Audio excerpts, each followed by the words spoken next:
Hi, this is Jeremy Schubeck with the Photoshop Expert Series. In this session, we're going to be talking about how to select out hair. That's what we're shooting for right here. So what we're going to be doing in order to do this, you can see I have a lot of stuff in the Layers palette. I'm going to actually get rid of this. This is from a previous example. Is we're going to be shooting for a mask that looks like this in order to get this selection. And if you've been watching the previous tutorials, it should almost immediately be clear how we're going to be going about doing that.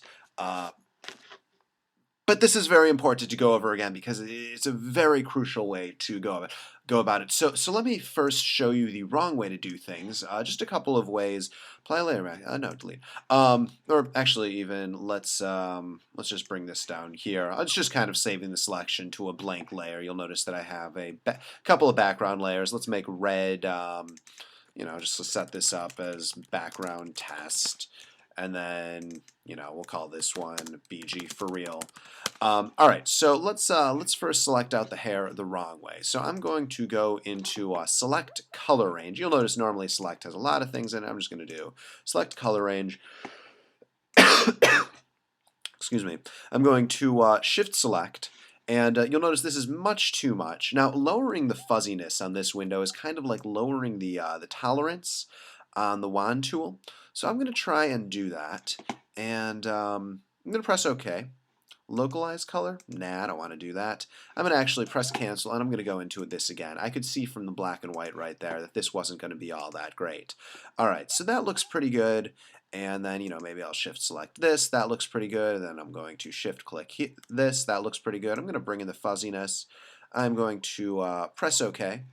And we have a selection that looks like this. Not bad. I'm going to go into my, my lasso tool.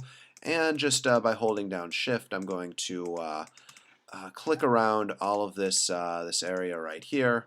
I'm not being too specific because I know even in my doing it the wrong way, I'm going to turn it into a mask. Apparently, I added, and I should have been subtracting.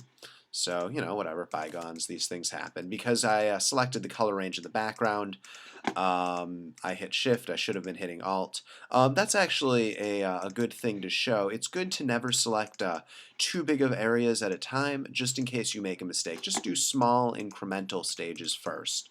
All right, so I'm going to go into Refine Edge. And you'll notice that it's showing me this area. I don't want this, so before I do that, I'm going to hit Control-Shift-I to invert selection.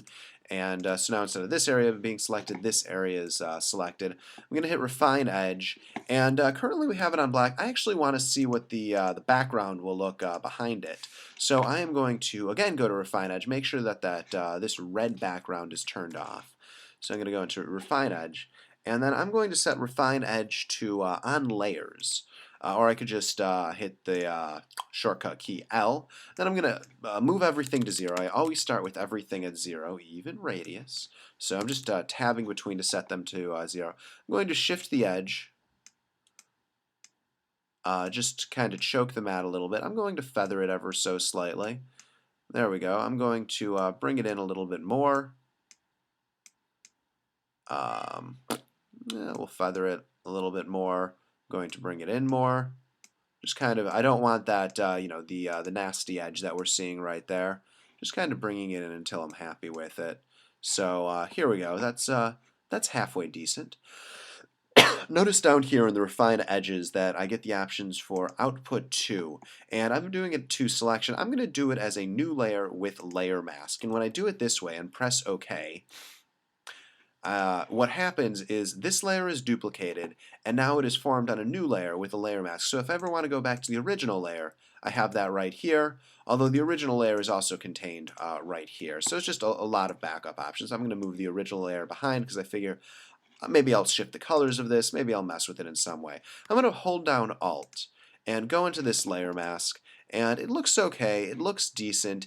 If I were to actually be doing the selection using this method, I could hold Shift and then turn this on and off, Shift to turn the layer mask on and off. I would then go through and, very specific. I could do this with the pen tool, although I just tend to use the polygonal lasso tool. It's actually, the pen tool would be much better in this case. but I just happen to have the lasso tool up, so I'm just going to use it. All right, so using this bad method, I'm going to go through, get this final way, and go in here. Looks like I accidentally moved it a little bit. Oh no, it doesn't. It just looks like we're losing a lot of information in the mask. I'm just going to use the brush, do this in the simplest way possible to brush this back in with white. So one thing I might want to do is I might want to actually feather the edge first. So seems as if I've lost the selection. So I'm going to go into my history panel so I can get that selection back. So polygonal lasso, and then we're going to turn this off. And I'm not seeing it because I'd hit Control H, so I didn't know where it was. Control H hides the selection. I'm going to go into here. I can't right click when I have the brush selected. I need to have one of the selection tools selected, like the the lasso. You know what I mean? Feather. Let's do this to 2 pixels. Y2, because I said so. It seems like a good, decent value. And just brush these in, deselect. And then I could go in, do this further, all of that.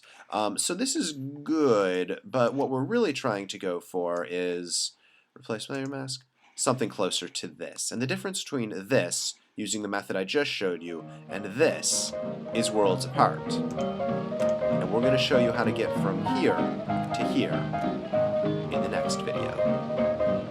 This has been Jeremy Schuback with the Photoshop Expert Series. Please click subscribe. Please tell your friends. Please leave a comment. Until next time.